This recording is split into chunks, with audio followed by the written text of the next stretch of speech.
Hi, everyone. So today we are in conversation with Hiro Khagda, Access Consciousness Certified Facilitator. Hello, everyone. So And good to be here, Priyanka. yeah, and the topic that I really want to talk about today is mimicking other people's realities. Mm-hmm. Now, from the time that we're born, I mean, everyone knows this. It's there in psychology as well that we learn from our environment, and we start to mimic our parents because sometimes we feel like that's the only way we can belong. Mm-hmm. But what people don't know is how it gets locked into the body. So, um, so as soon as we are born, the first breath that we take, we trust our parents immensely because obviously we are not able to fend for our food, our basic needs for survival. So which is why we are like whatever that is being brought into our space, because we think that our parents are the source of our life. We tend to trust into everything that they say, that they be, that they do, and we are constantly observing them. Let's even if they are having a wonderful day or they're having a bad day, and we tend to make judgments out of it and decide something about how life is supposed to be, and we just don't know anything beyond that. We don't even allow ourselves to go beyond that. Now that totality of the first 2 years gets locked up in the body, like constantly. Even after that, every time that we make any decisions or judgments about us happenings or any situation in the life, all that energy just gets locked up into the body, and that's how it creates that density in the body.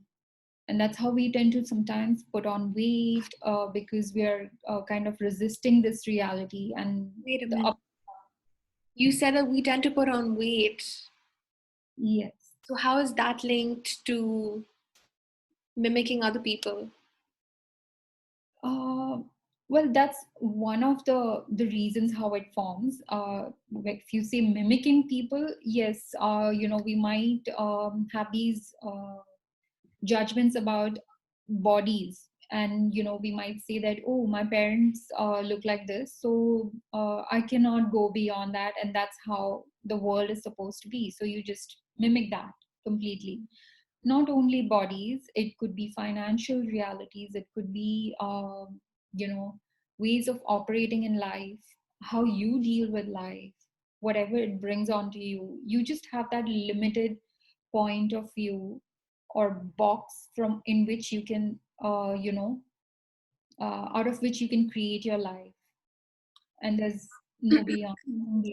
And what I've noticed for myself is sometimes, like, I have these issues in my body with the way, like, with the shape of my body, or with my hair, or with the way that my teeth are aligned. And I was asking questions around it using access consciousness tools. And I actually realized that, that my body is actually healing other people around me. That happens a lot of the times, because we are so we have this immense awareness, as a being, and we are aware of our surroundings so intricately, and we tend to um, take in the disharmony that people are feeling, and we tend to make it as real and true for ourselves. So let's say it's a misalignment of the teeth.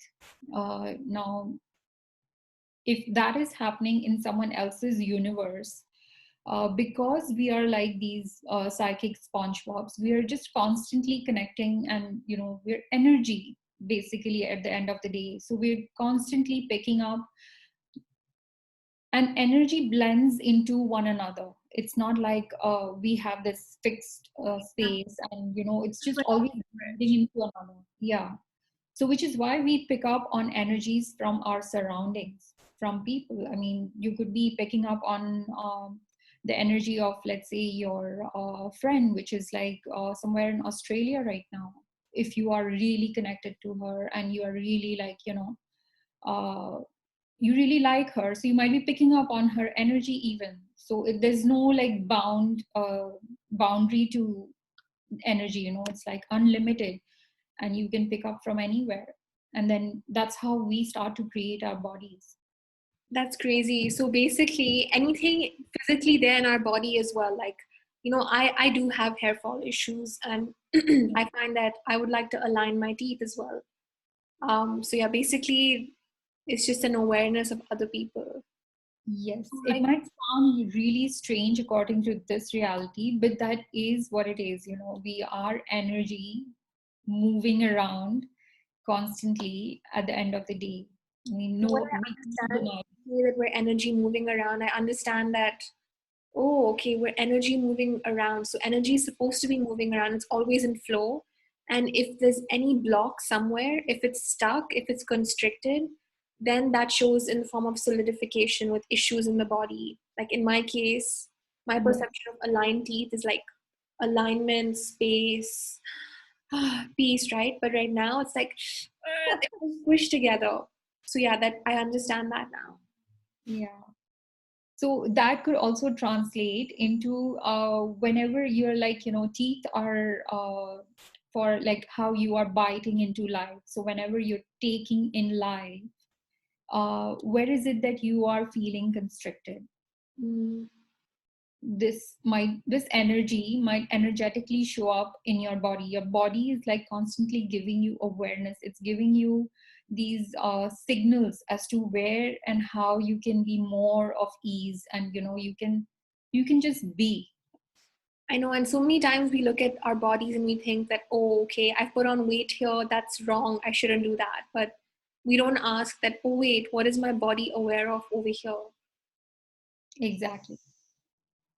Interesting. So if our bodies give us awareness, and, sometimes we do lock it into our body because not everyone is that conscious as they'd like to be.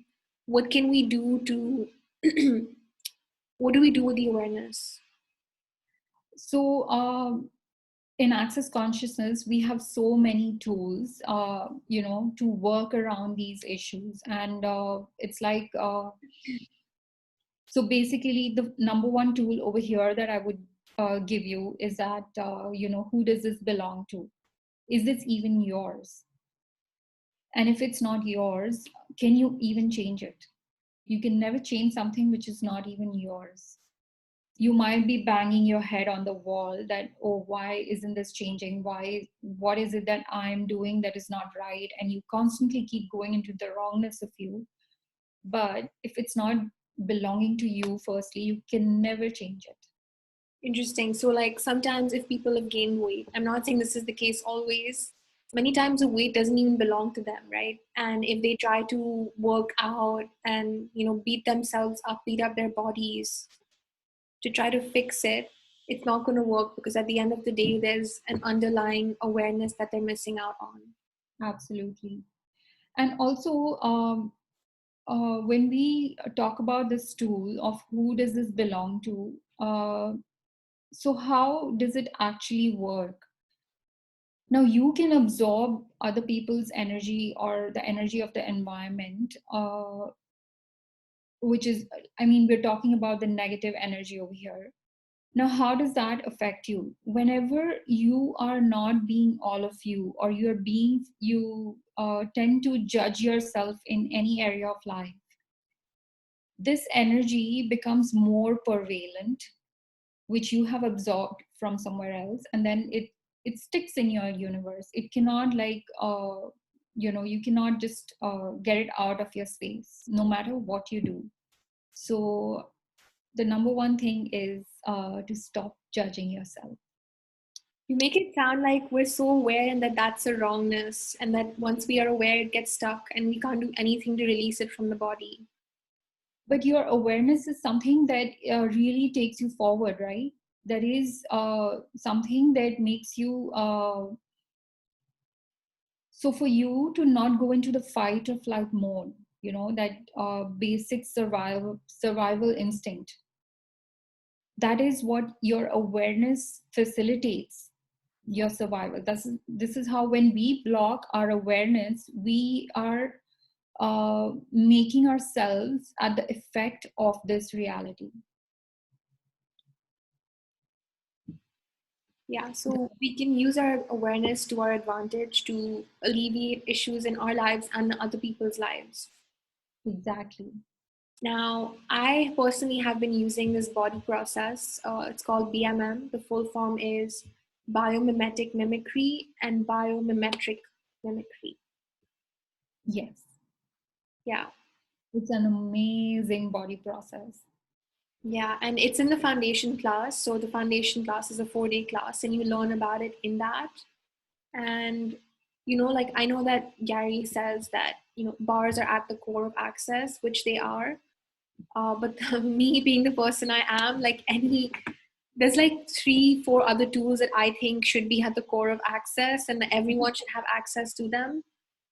Yeah. Personally, for me, like I've been doing BMM, and I just can't get enough of it because yeah, for me it's like actually seeing my shadow side. Um, and my shadow side is that I was mimicking other people, and then the reasons for why I'm mimicking them. So BMM gave me that awareness. Yeah.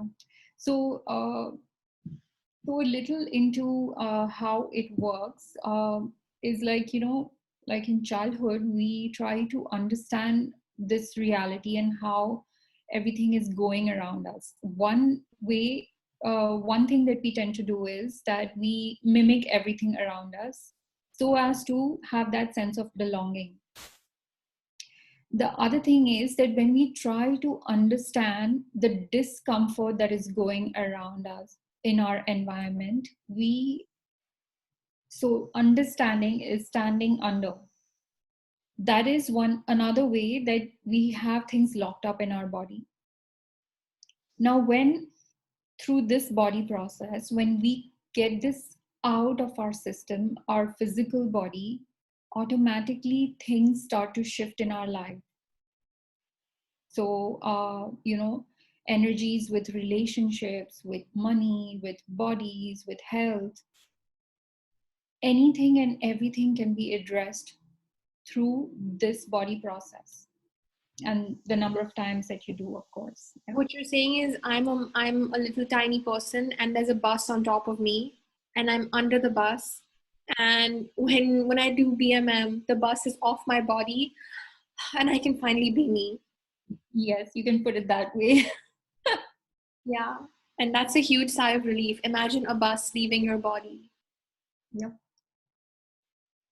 Yeah. I would, yeah, anyway, so I already said this. I feel like everyone should know how to use this body process and have the tools and know-how of it. So I would, yeah. Hiral is doing a foundation class this week. It's Yes. 2 days from Yeah, it's 2 days from now, and we're going to be having this huge treasure chest of tools from Access Consciousness, which can change like anything from, let's say, your bodies, your health, relationships, money, business, and many other things. So consider yourself warmly invited, and yeah, we will see you soon. And just not, uh, I would like to say that there are many, many access facilitators around the world. If not with me, please do go for these tools, and they really do change your life. And what else is possible? Yeah. So in this live, we only spoke about one tool, one process, which was the BMM. Now, if this itself, if you find this so powerful, the foundation has 150 other tools, 150. So imagine how much can change. And yeah, how many possibilities are available to you. Yeah. Awesome. So thank you for watching this live. If you have any questions about the foundation, you can reach out to any of us. We'll be posting a link to sign up for the foundation in the comments. All right, bye. Bye-bye. Thank you.